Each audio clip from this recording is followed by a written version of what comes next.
Bonjour à chacun. Pour cette méditation matinale, je voudrais aborder une quatrième fois le thème de la prophétie.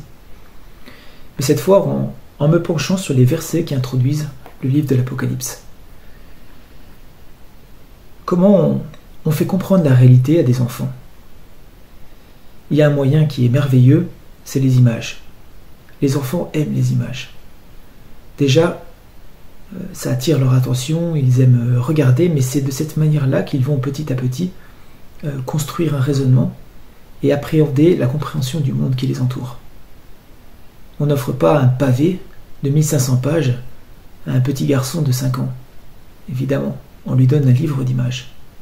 Ces derniers temps, je me suis posé la question si le livre de l'Apocalypse n'était pas finalement aussi un livre d'images. Alors quand je dis un livre d'images, je ne dis pas que ces images sont des symboles et pas des réalités, bien entendu. Je veux dire un livre qui nous montre quelque chose.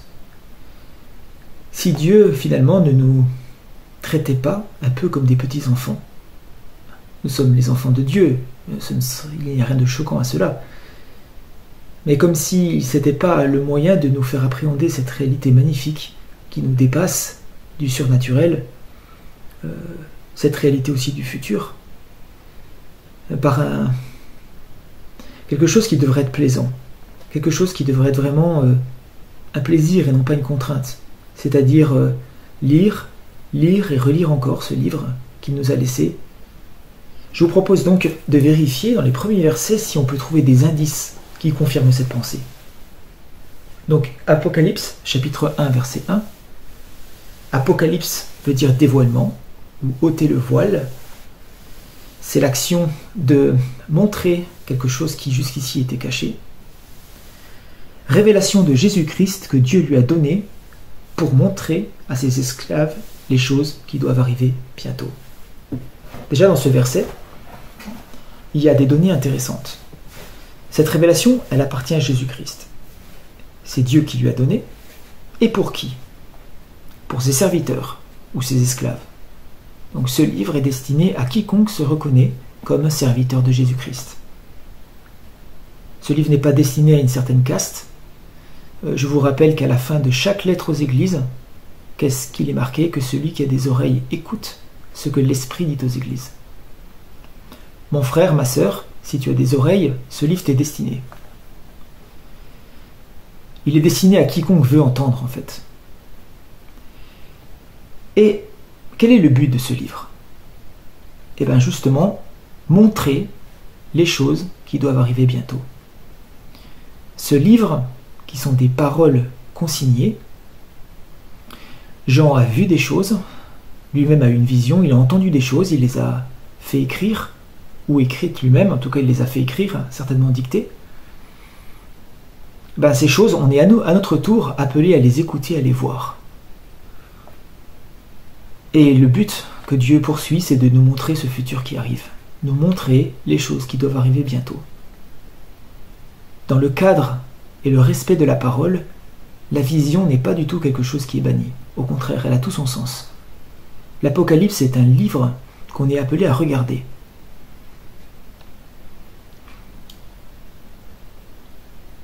Bienheureux celui qui lit, j'avance un peu au verset 3, et ceux qui entendent les paroles de la prophétie, et qui gardent les choses qui y sont écrites, car le temps est proche.